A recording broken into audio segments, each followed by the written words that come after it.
was viewed as an intellectual terrorist. If you have questioned Darwinism, that's it. Your career is over. I have been told to shut up. Just stand up and question Darwinism. You'll find out how risky that is. There are people out there who want to keep science in a little box where it can't possibly touch God. And that is a clip from Ben Stein's new documentary called Expelled, No Intelligence Allowed. It's a look at how the freedom to believe in intelligent design is shunned from the scientific community. And he's with us now to talk about it. So this is why you really became a guest on our show today. Well, I really wanted to win that blender.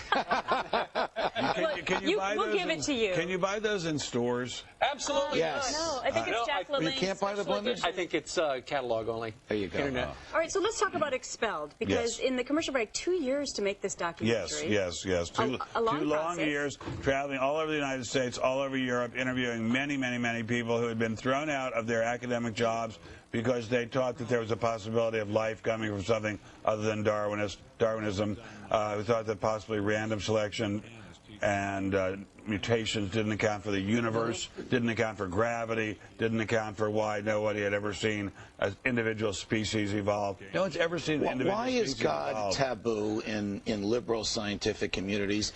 People who believe in an open heart and an open mind. I don't understand that. But the scientific community says if you even mention God as an explanation for causes of anything scientific, you're gone. Now, this is very interesting because Newton and Einstein believed in God. Newton and Einstein believed they were just explaining God's handiwork. They believed in a first cause. Right. They believed in a prime mover. But if you say that now in today's academic circles, your history, garnished, you're gone. But, Ben, I thought that the great thing about people in those ivory towers was they invited all viewpoints. No, not at all. That's a complete myth. They're the most closed of anything in the world. You have more freedom in a small town in the middle of Oklahoma to speak your mind than you do at Harvard or Yale if you're talking about scientific matters.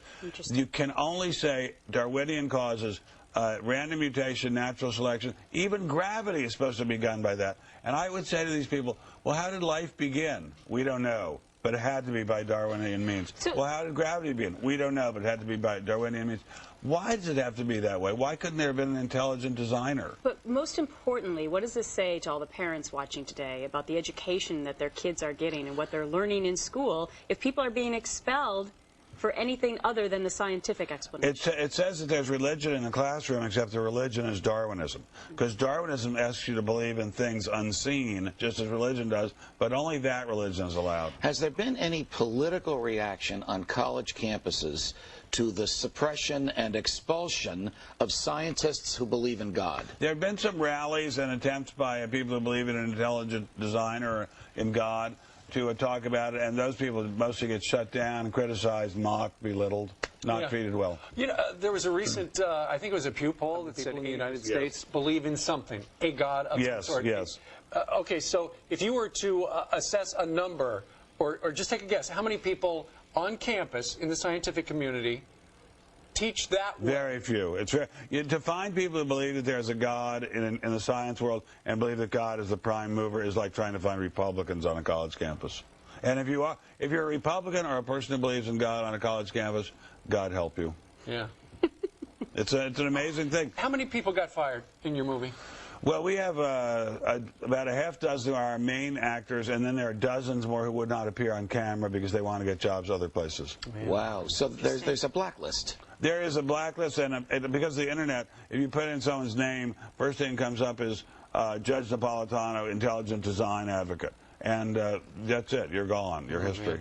All right. When's it coming out? I'm glad I work here. It comes out on the 18th all over the country in about 1,100 theaters all over the country. It's not just in church basements. It's all over the country. It's a big release. Ben Stein's brand new documentary. It's called Expelled, No Intelligence.